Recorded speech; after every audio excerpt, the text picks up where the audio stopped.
Quem tem ouvidos, ouça o que o Espírito diz às igrejas. Apocalipse 2:7. Vamos juntos? Apocalipse 2:7.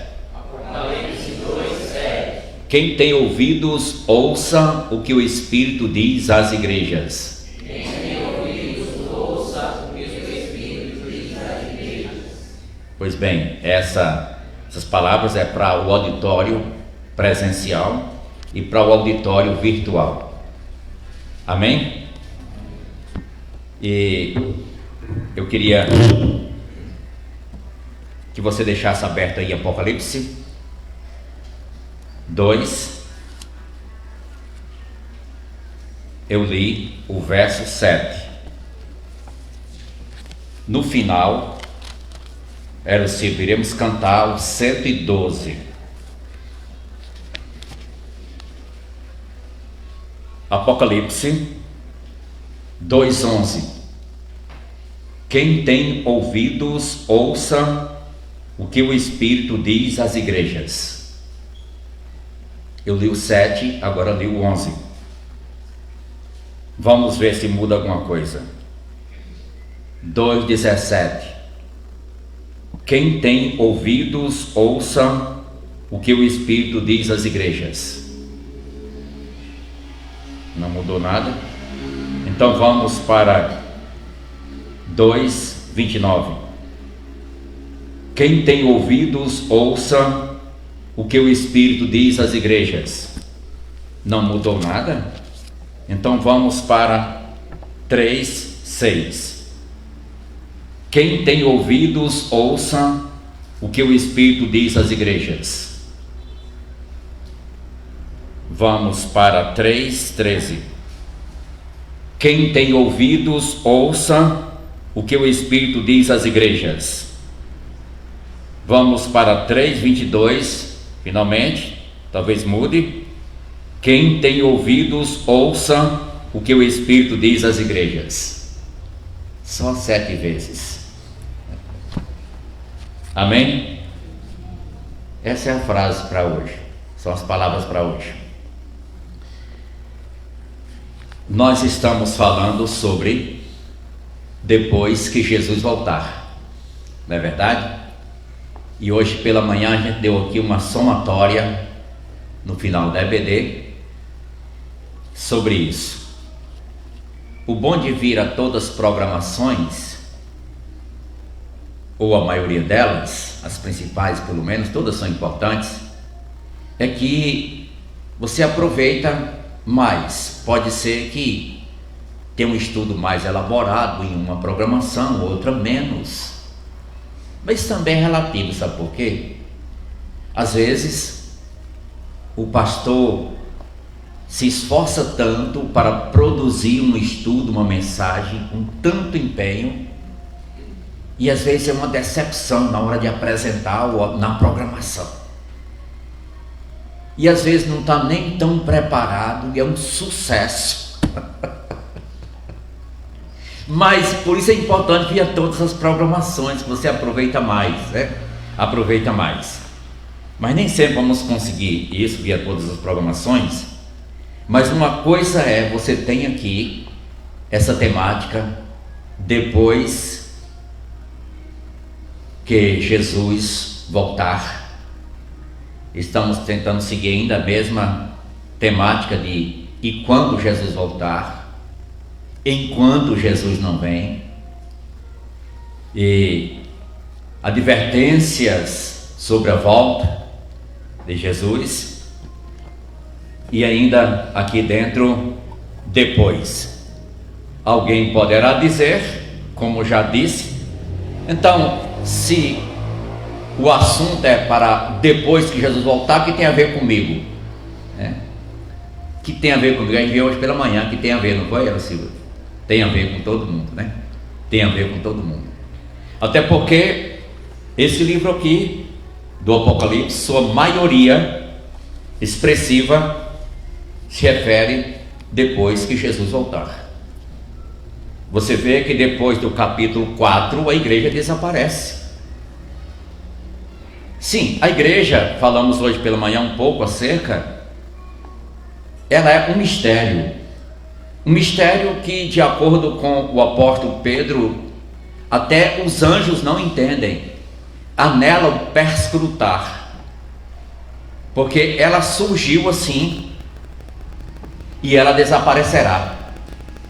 É uma lacuna, um parêntese aberto que será fechado. Isso é uma dispensação da igreja. As dispensações têm por definição período de tempo ou épocas nas quais Deus trata com um grupo ou mais pessoas, dando-lhes certas responsabilidades e cobrando sobre o não cumprimento ou gratificando sobre a realização do que foi ordenado com sucesso. No caso, hoje, tratando com a igreja, no passado tratando com Israel, na época da lei, no futuro com os que ficarem para a grande tribulação, ou a dispensação do milênio, que será posterior, e aí vem novos céus, nova terra. Isso começou com o Jardim do Éden e vai até o final.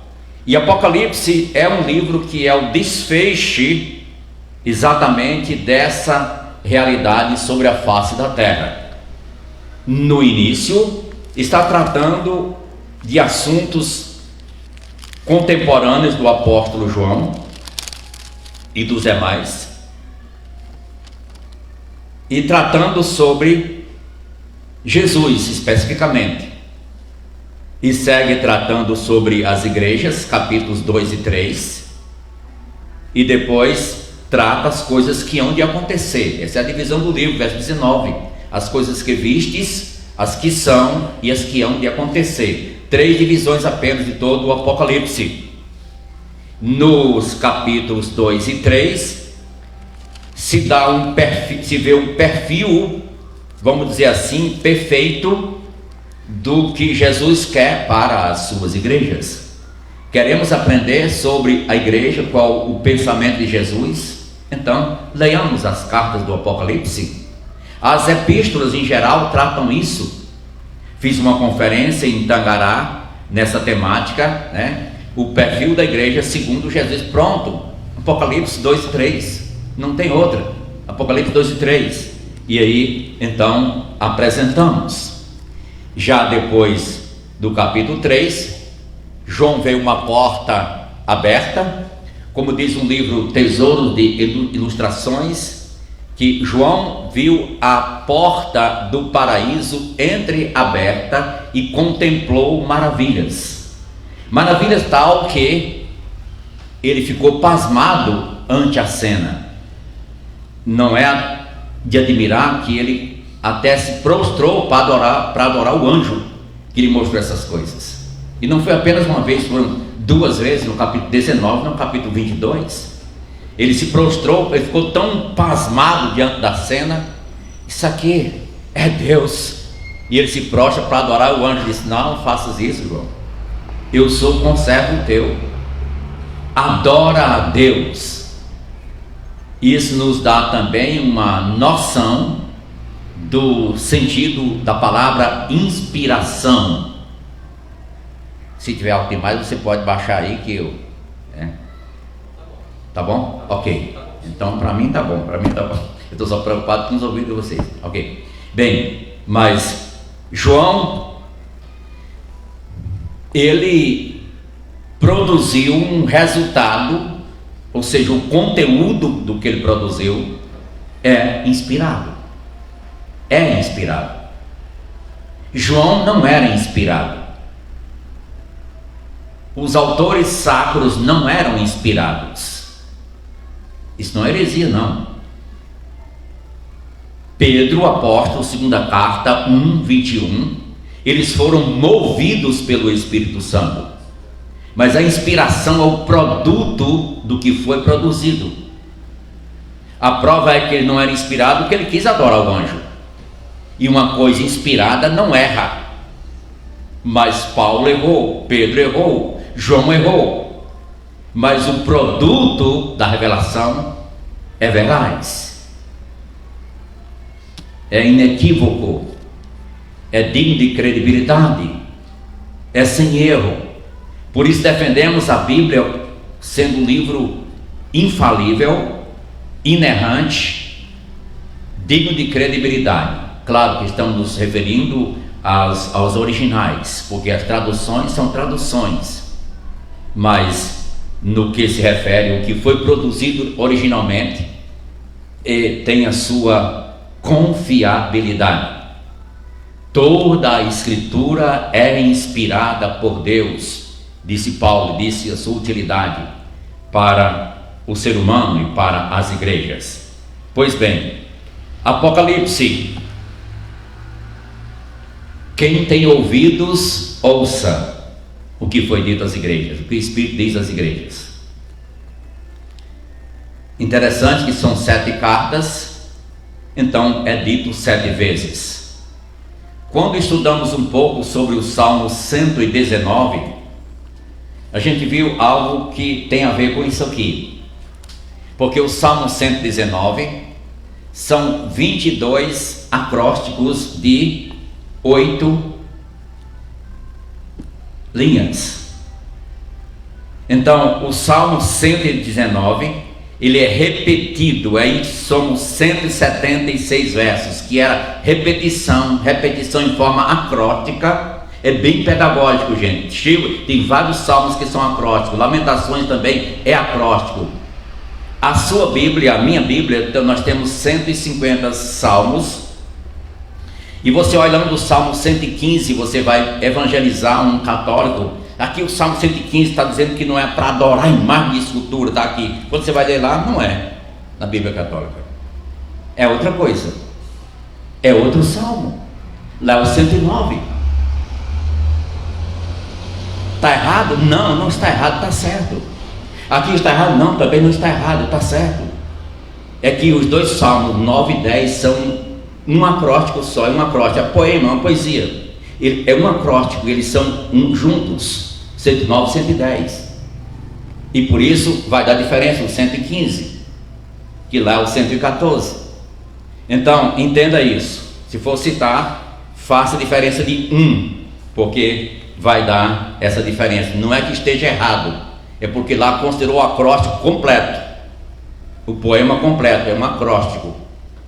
Então, o Salmo 119 repete 7 vezes 8, diz uma vez, repete 7, porque é uma crença judaica, é um entendimento judaico antigo, que algo repetido 7 vezes facilita a memorização.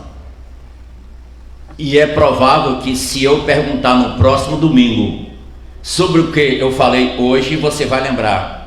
Quem tem ouvidos, ouça o que o Espírito diz, que repetimos aqui 7 vezes. Isso é pedagógico, isso é proposital. Deus trabalha assim, dessa forma. E o Apocalipse vai chegando então, e começa com essas repetições. Você percebe que eu gosto de repetir muita coisa para enfatizar. Não é porque eu não tenho outra coisa para falar, é porque eu acho necessário repetir. Às vezes estou com estudos prontos, mas eu vou repetir aquele que está necessitando, porque vejo a carência. A gente olha, a igreja é uma rotatividade. Tem cristãos, irmãos mais antigos e irmãos mais novos. E os mais antigos são mais experientes, já ouviram mais, já conhecem um pouco mais. Precisa ter paciência com os mais novos, que o pastor precisa também atingir esses mais novos com as mesmas coisas que você já ouviu antes e precisa repassar. Falando com o pastor, ele disse: não, eu não vou pregar aí porque eu não prego assim uma mensagem que eu já tenho, eu tenho que fazer uma mensagem só para aquilo. Bobagem. Você vai chegar a uma conclusão depois que não é assim. Você está com esse pensamento agora, leva um tempo você chegar lá pensando, não é assim. Foi lá acho que foi o pastor Arthur, lá da editora Batista Regular, numa conferência. Eu não vou sempre às conferências, mas eu aproveito elas, Então, perguntaram a ele, uma mensagem que eu preguei há anos, Vale eu pregar ela hoje? Segundo esse pastor que eu falei, não. Mas segundo o Pedro Arthur, ele disse: se você pregou a palavra de Deus, vale. Se foi suas ideias, descarta. Mas se foi a palavra é viva, ela permanece. Então é importante que estejamos estruturados na palavra. Você vai achar coisas novas para direcionar em várias situações, é claro. Você pode pegar o Salmo 90, ensina-nos a contar os nossos dias para que alcancemos coração sábio. Você pode escorrer várias coisas sobre aquele salmo, e sempre vai ter o que dizer nele, ou outro texto da Bíblia. Então, aqui, Deus estava preparando os ouvintes para receber essas missivas. Jesus estava escrevendo, mandando João levar, direcionar, escreve e manda às igrejas. Então os portadores iam levar. Chegando lá, o pastor ia receber e juntar com a igreja e ler na íntegra essa carta. E há momentos que você vai ver Paulo dizendo que é para ler a carta de Colossos em Éfeso e Éfeso em Colossos. Então é a parte da Bíblia, é parte da palavra de Deus. Depois que Jesus voltar, vai passar esse período da igreja. Aqui são feitas muitas promessas, não vamos nos deter, mas o cenário foi aberto para cima e João vê as coisas mudando. Contempla o trono de Deus, vem excelsa adoração, o louvor. E no capítulo 6 começa a abertura dos selos. Os 7 selos. Cada selo traz uma coisa nova. E você vê, começa com os cavalos, não é a vaquejada não, mas 4 cavalos. Cavalos multicores, né? Cavalo branco, cavalo vermelho, cavalo preto, cavalo baio, né? São várias cores dos cavalos, e cada um tem a sua representação.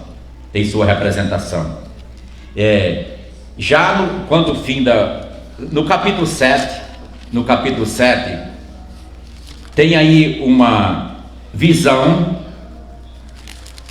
capítulo 7, de 144 mil selados de Israel. 144 mil selados. Eu já ouvi várias vezes pessoas dizerem que são os únicos que vão para o céu. Não é verdade. Eles vão para o céu também, mas não são os únicos. Eles têm um propósito de existir aqui. Os 144 mil, eles vêm das 12 tribos de Israel, escolhidos, selecionados, são missionários que serão direcionados ao mundo para evangelizar. Esse é o tempo depois que a igreja for tirada, depois que Jesus arrebatar a igreja. Por isso falamos sua volta, no arrebatamento. Então, agora o cenário vai mudando na terra, e o mundo inteiro vai ouvir o evangelho. Está escrito em São Mateus 24, que o evangelho do reino será pregado aonde? A todas as nações para testemunho. Então virá o fim. Não virá o fim enquanto todos não ouvirem, e Deus vai preparar 144 mil missionários para esta finalidade. Note que o resultado vem lá no verso 9. Depois destas coisas vi, e eis grande multidão, que ninguém podia enumerar, de todas as nações, tribos, povos e línguas, em pé diante do trono e diante do Cordeiro, vestido de vestiduras brancas, com palmas nas mãos. Aqui são os salvos da grande tribulação, uma multidão inumerável. Por isso falamos naquele resumo em poema hoje pela manhã, que até não só milhões, mas bilhões que vão desaparecer da face da terra, dos crentes, da igreja. e agora, depois da igreja, o evangelho será pregado, e mais muita gente vai se converter, mas outros não terão a mesma oportunidade, porque rejeitaram, pisaram na graça, rejeitaram as oportunidades que Deus deu, e o próprio Deus não permitirá que eles conheçam mais o seu plano. No capítulo número 8, segue então aqui uma transição para as trombetas, dos selos para as trombetas. E nessa transição, há um cenário no céu tão forte que disse que, em face o cenário criado, houve silêncio no céu cerca de meia hora. Pare um pouco aí. Vamos dizer 5 minutos de silêncio. Você iria ouvir alguma zoada durante esses 5 minutos de alguém, ou se mexendo, ou se coçando, ou fazendo qualquer coisa, mas no céu vai haver meia hora de silêncio em todo o universo. Isso é na parte superior, é claro. Meia hora de silêncio no céu. Já pensou? Toda a povoação do céu parada. É o cenário. E aí começam o derramamento, o toque das trombetas. As trombetas vão tocar. E é nesse capítulo 8 que vai acontecer, quando um anjo vai aparecer e passar voando nos céus e dizendo o quê? Mateus: ai, ai, ai. O anjo vai ecoar muito forte isso. Já pensou você lá no sítio Sagu? Estou botando assim porque é bem distante daqui, por isso qualquer outro lugar aqui, no sítio Bom Jesus, no escuro de noite, e passar uma águia no céu bem grande, ai, ai, ô carreira, entrar em qualquer buraco, não era? Entraria em qualquer buraco. Mas é porque Deus vai mover terra, céu e mar. Aqui é um anjo que vai fazer a chamada, chamando a atenção. Escutem, prestem atenção. São momentos de ais, tormentos e dores. E aí vem o capítulo 9, quando é destampado o poço do abismo e saem gigantescos cavalos, gafanhotos grandes, com várias cabeças e dentes e ferrões, e abatendo, não matando, só estragando os homens. Não pode matar. Haverá um tempo que é proibido morrer por alguns tempos, alguns meses. Levará uma chicoteada grande, uma tapa de um bicho desse na cara, de arrancar o couro, mas não pode morrer. Corre, ele pega, porque ele corre muito, é um cavalo, ele pega. Isso é o dia da ira, é a grande tribulação. Olha no capítulo 6, no capítulo 6,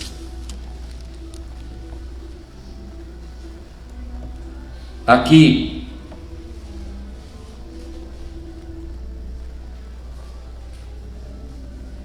verso 9: quando ele abriu o quinto selo, vi debaixo do altar, aqui vamos avançar, porque fala das almas, aqui, verso número 15: os reis da terra, os grandes, os comandantes, os ricos, os poderosos, e todo escravo e todo livre, se esconderam nas cavernas e nos penhascos dos montes, e disseram aos montes e aos rochedos: caí sobre nós e escondei-nos da face daquele que se assenta no trono e da ira do Cordeiro, porque chegou o grande dia da ira deles, e quem é que pode suster-se?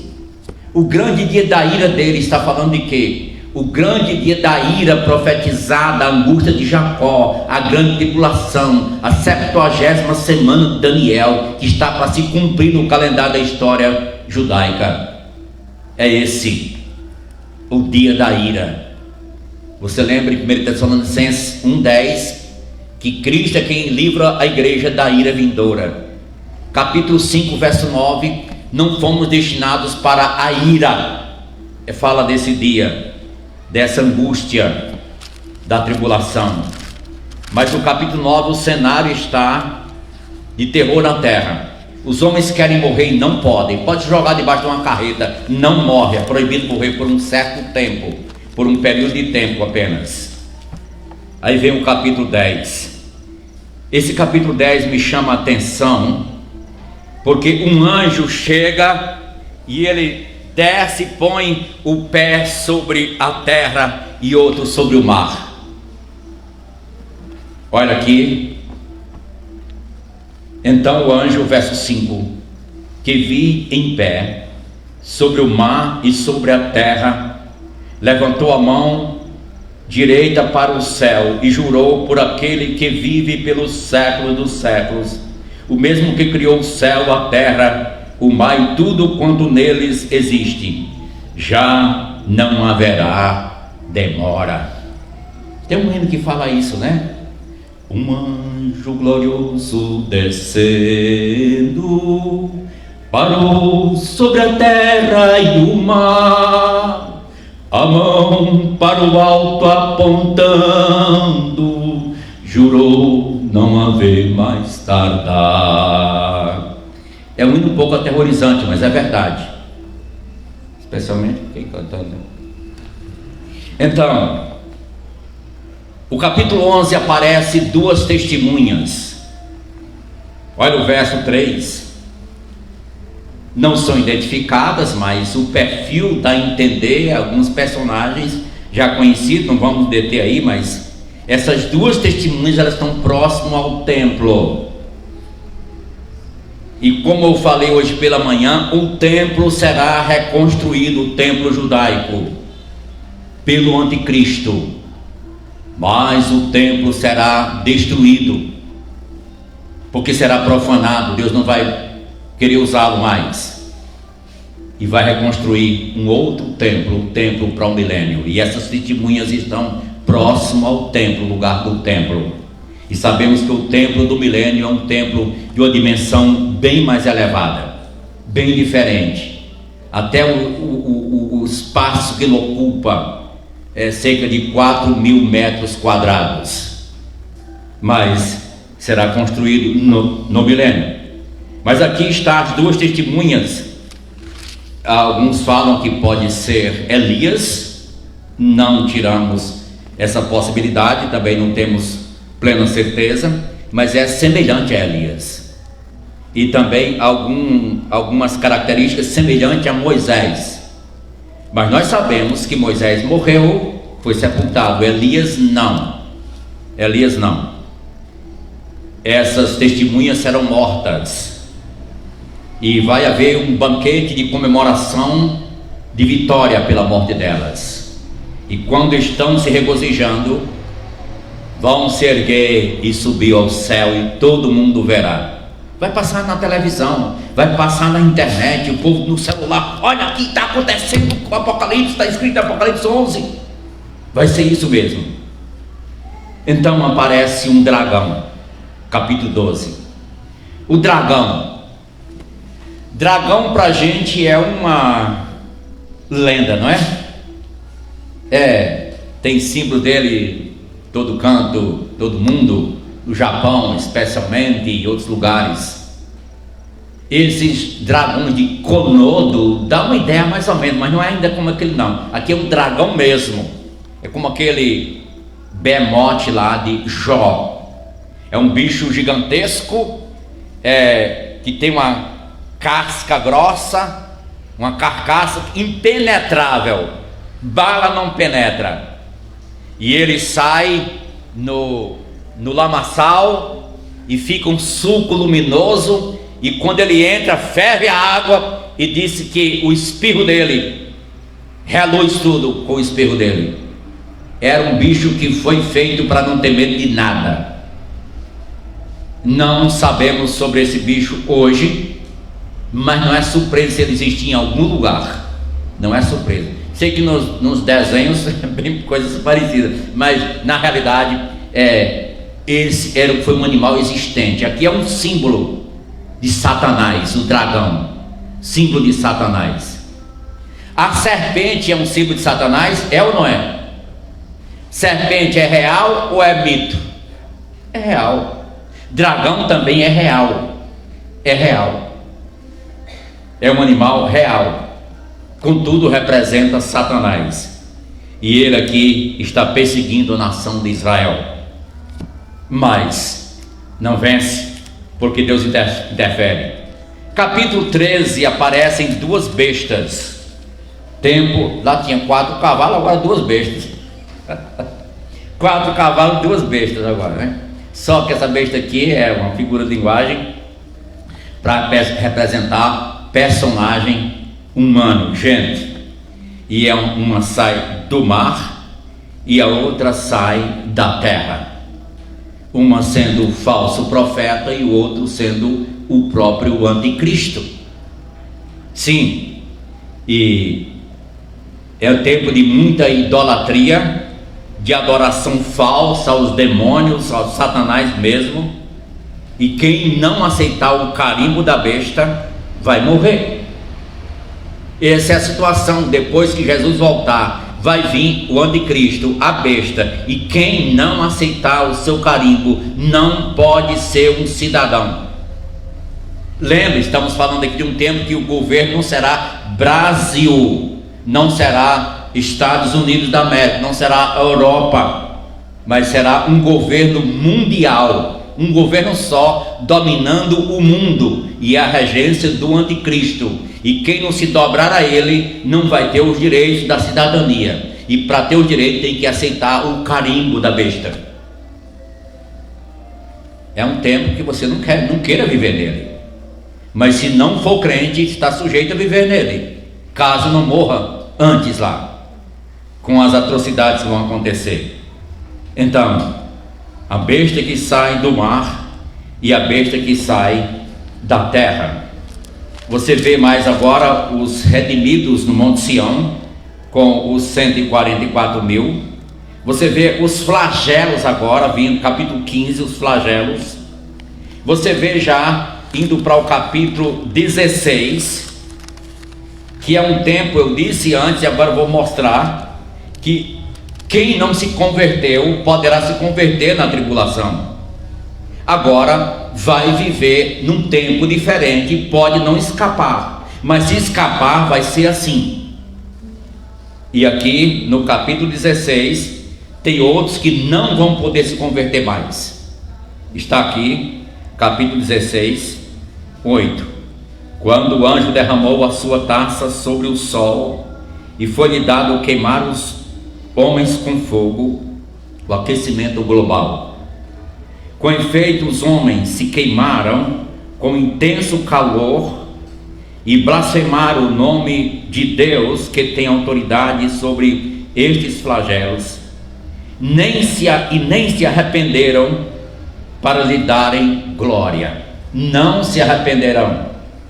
Derramou o quinto a sua taça sobre o trono da besta, cujo reino se tornou em trevas, e os homens remordiam as línguas por causa da dor que sentiam, e blasfemavam do Deus do céu por causa da angústia e das úlceras que sofriam, e não se arrependeram de suas obras. Note como chega um tempo que vai ficar o quadro irreversível. Aqui são aqueles cujas mentes estão cauterizadas. 1 Timóteo 4 fala de pessoas com a mente cauterizada, aquelas pessoas que sabem que estão fazendo contra Deus, estão contra Deus, contra a palavra, mas insistem, persistem. Chega um tempo que a mente fica cauterizada, que não sente mais nada. Aí Deus disse: é você que vai enfrentar agora o que eu quero. Lembra semana passada, 2 Tessalonicenses 2, que Deus manda a operação do erro para darem crédito à mentira os que não quiseram a verdade, pelo contrário, se deleitaram com a injustiça. Então há alguns que Deus vai dizer: não, você mais não, como foi com o faraó. Deixa sair o meu povo, Faraó: não. Vá lá, Moisés, diga: deixa sair meu povo. Ele disse: não. Vá lá novamente, deixa. Não. Aí Deus disse: é assim? Eu sou que não deixo mais. Você não vai deixar. Eu vou mandar 10 pragas, você vai aguentá-las. E ele foi destruído, o seu exército, do Mar Vermelho, por causa da dureza do coração de Faraó. Deus endureceu mais ainda. Corações duros é um perigo. Hebreus disse: hoje, se ouvirdes a sua voz, não endureçais os vossos corações.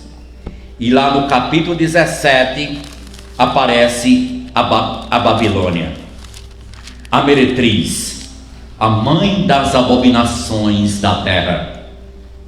E no capítulo 18 ela caiu a grande Babilônia. É a queda da Babilônia. Ela existirá. É uma junção de todas as falsas religiões na regência de uma religião suprema, com certos direitos e liberdade a cada uma, mas com uma supremacia regente. Mas no capítulo 18 ela vai à ruína, ruirá a Babilônia. E aí haverá o júbilo no céu. Capítulo 19. Jesus vem.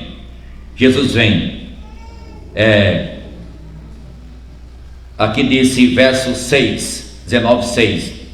Então ouvi como voz de numerosa multidão, como de muitas águas, como de fortes trovões, dizendo: aleluia, pois reina o Senhor nosso Deus, o Todo-Poderoso. Alegremo-nos e exultemos e demos-lhe a glória, porque são chegadas as bodas do Cordeiro, cuja esposa a si mesma já se ataviou. Lembra como mostramos hoje pela manhã, que o noivo veio, pagou o dote para o casamento, a morte na cruz, e ele foi, disse: eu vou preparar-vos lugar na casa do Pai. E ele vem da casa do Pai para buscar a sua noiva no arrebatamento à igreja. E já tem subido aqui, desapareceu a igreja, capítulo 4, e agora está voltando para celebrar as bodas aqui na terra, a inauguração do milênio. Lá no verso 11, vi o céu aberto e eis um cavalo branco, o seu cavaleiro chamado Fiel e Verdadeiro, e julga e peleja com justiça. Aqui está apontando Jesus no céu em um cavalo branco. Esse cavalo aqui não é o cavalo branco de Apocalipse 6. O cavalo branco de Apocalipse 6 é o anticristo, uma falsa paz. Aqui é o verdadeiro Jesus, que não vem mais em um jumentinho, mas vem agora num cavalo de guerra, vitorioso, Rei dos reis e Senhor dos senhores. E ele reinará, ele estabelecerá o seu reino. Bem, Apocalipse ele não é toda uma ordem cronológica, ponto a ponto, mas há uma sequência sim, mas alguns apêndices adicionais. Pode-se ver isso em capítulo 21, quando um apêndice adicional apresenta o milênio, apresenta também ao mesmo tempo a Nova Jerusalém, apresenta a árvore que é para a cura das nações. São apêndices adicionais dentro do Apocalipse, que é importante a gente conhecer. Mas já no capítulo 20 é o juízo final, e vai então aparecer novos céus e nova terra, nos quais habita a justiça. E a pergunta seria então, você está preparado para ir com Jesus quando ele voltar, que poderá ser a qualquer momento? Não retarda o Senhor a sua promessa. Eis que venho sem demora. Quem tem ouvidos, ouça o que o Espírito diz às igrejas. Se prepare para esse encontro com Jesus. Ele é o noivo que veio, pagou o preço com a sua morte na cruz. Quem rejeitar estará sujeito ao julgamento eterno, inclusive do grande trono branco, aqui do capítulo 20. Mas ele está chamando hoje e querendo que cada um se arrependa e venha a ele em tempo de ser aceito, porque um dia será tarde demais. Amém? Estava ali olhando as minhas notações essa semana antigas e encontrei uma pasta com 10 hinos, o mesmo hino, 10 cópias. E dizia, sabe o quê? Nossa vida acabará, como a folha cairá, qual raiz se arrancará, busque a Deus. Voa cada dia veloz, escutando a sua voz. Vem da tua conta, Deus, busca Deus, busca Deus, busca Deus. Oh, enquanto resta tempo, busca Deus. Se te atreves a esperar, Deus a porta fechará e dirá: é tarde já, busca Deus. Perde o homem seu vigor e se murchará com flor, participa qual vapor, busca Deus. Como um rio a deslizar, vai morrer no vasto mar, tua alma vai passar, busca Deus, busca Deus, busca Deus. Oh, enquanto resta tempo, busca Deus. Se te atreves a esperar, Deus a porta fechará e dirá: é tarde já, busca Deus. Busca Deus de coração, com sincera contrição, pois Jesus, Deus dá perdão, busque a Deus. Se não ouves ao Senhor, se não escuta sua voz, cairás na perdição, busque a Deus, busque a Deus, busque a Deus. Oh, enquanto resta tempo, busque a Deus. Se te atreves a esperar, Deus a porta fechará e dirá: é tarde já, busque a Deus. Nosso Deus, agradecemos porque o Senhor é longânimo, é misericordioso, tua palavra é viva, é veraz, é digna de credibilidade. Abençoe cada ouvinte que possa cuidar em tempo de ser aceito por ti, em tempo de encontrar o Senhor. Ó Deus, quantas pessoas desprezam, negligenciam a realidade da vida eterna, deixam para depois. E sabemos que alguns, nesse depois, vão escutar: apartai-vos de mim, nunca vos conheci. Hoje é tempo de buscar Deus. Hoje é dia de salvação. O Espírito e a noiva dizem: vem. Aquele que ouve, diga: vem. Aquele que tem sede, venha, e quem quiser, receba de graça a água da vida. Amém. Louvado seja o teu nome. Amém. Amém. Fiquemos em pé. Agradecemos a atenção de todos aqui do auditório, também dos nossos internautas.